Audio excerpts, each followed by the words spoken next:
Hey everybody, welcome back. After the All-Star break, I'm Tony George. That's Doc Sports, free 60 bucks. Link in the description below or on the website in the upper left-hand corner.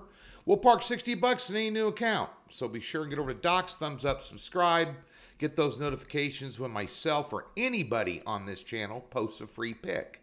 Because you're out here free pick hunting. Well, there you go. We'll have 4 or 5 of them up there today, I'm sure. So that being said, we're going to give not only a free Major League Baseball pick, we're going to give a pitcher prop as well. And before that, I'm going to tell you a new approach to the second half of the Major League Baseball season.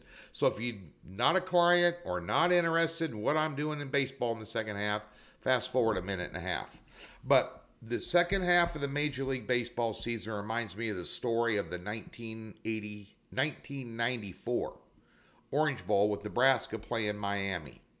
Tommy Frazier, Brooke Behringer, flip-flopping at quarterback because Frazier had blood clots in his leg. Nebraska playing Miami on their home field in the Orange Bowl with Warren Sapp and Ray Lewis on that defense. And Brooke Behringer, who was not playing that well, Nebraska was not playing that well. They were getting handed to them. They were kind of getting dominated. But nonetheless, and Brooke Behringer, by the way, is a quarterback who died in a single-engine plane crash, flying the plane just outside of Lincoln right after the season that year. He's going to get drafted in the NFL. Sad story. But nonetheless, Frazier had been on the bench most of the season because of the blood clots in his legs. But he comes into the game, and he walks up to the center for first snap, and Warren Sapp, true story, said to him, "Hey, big boy, where you been?" Frazier looked at him and goes, "It's not where I've been, pal. It's where I'm going." 6 that way. 2 Corey Schlesinger touchdowns later, Nebraska national champion. Ray Lewis and Warren Sapp on their knees on the goal line, gassed. So, that being said, same thing. It's not where I've been. It's where I'm going. We're going to only do singled out best bets, and 80% of them are going to be 5 units or higher. That's it. If I do a daily best bet like today, it's only going to be a 2-unit play. We're going to go tortoise and hare. Slow and steady wins the race.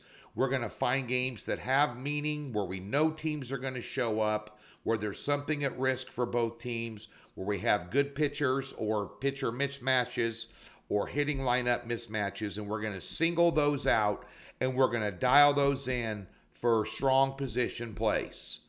Every now and then, we'll throw in a 2-unit best bet like we did today.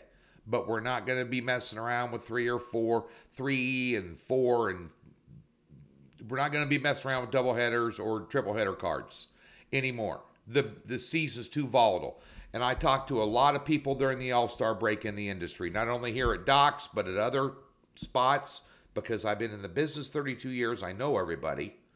And I talked to a lot of sharp bettors that I talk to basically on a daily basis out here in Las Vegas. Guys that bet at least a dime a game that are serious. And, you know, the fact that everybody's kind of struggling for the most part, I mean, 90% of them are down like I am.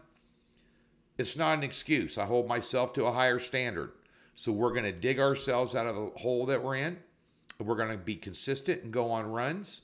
And we're going to dial it in and single out only those best bets in usually strong positions. Just that's the approach. I'm probably going to do the same thing in the NBA next year.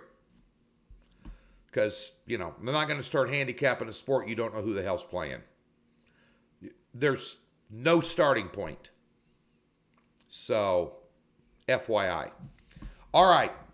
Hope you all jumped on the free pick video for the PGA this week, the Scottish Open and the Barbasol, because my best bet out of those picks, Tyrell Hatton in the Scottish Open, fired a 62 today, is currently in second place.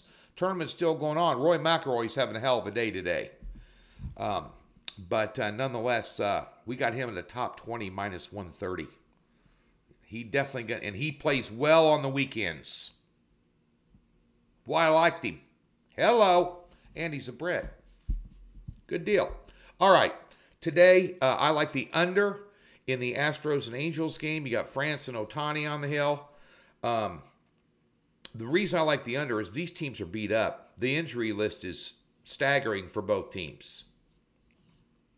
And you got a couple pretty good pitchers on the hill. And you're right out of the All-Star break. Now, some spots have dropped it from 8.5 to 8 already. I think a lot of sharps are reading the same numbers I am. And usually early morning movement is all sharp money. So it's at 8.5 at half the books and 8 at others. But I'd go under 8.5 in this game. I don't see a lot of fireworks. I think people are expecting it because of the lineups, but you start looking at the injury list, I think it's right for the under 8, 8.5. Free play, we're not betting grandma's farm on it. You know, we're not selling the kids' college fund. It's a free pick. Also, pitcher prop. I like Ross Stripling to go under 3.5 strikeouts for San Francisco against the Pirates today.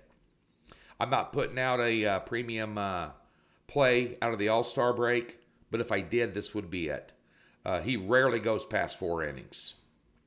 And he's in the lower 25th percentile in strikeout rate in Major League Baseball. I just don't see him having over 3.5 strikeouts. That's about minus 120 for a little added freebie out of the All-Star break, headed into the weekend. We're looking forward to getting back in sync with Major League Baseball. NASCAR's been hot the last month, haven't lost a card. And it's a New Hampshire race this week, which is a great race to bet. And I've already got some matchups that I like, I've seen. Obviously, we want to wait for practice and qualifying times. But probably going to have another top pick. We had a top pick last week and banked it. So be sure and stay tuned for that over the weekend. And the WNBA finished over 60% for the first half. Finished 62% last year. Finished with a 6-unit top play winner. Tim Fines, my handicapper, who does small conference college basketball, as well as WNBA exclusively as a staff capper. We'll be having a podcast on Tuesday. It's either going to be here or on Twitter and Facebook through my StreamYard system. I haven't decided which yet. We have a few issues running it through the YouTube channel because of the absence of our producer on vacation. So, that being said, one way or the other, we're going to have a mid-season All-Star break update from Tim on Tuesday somewhere. We'll tell you where it's at right here on these videos. Have a good Friday.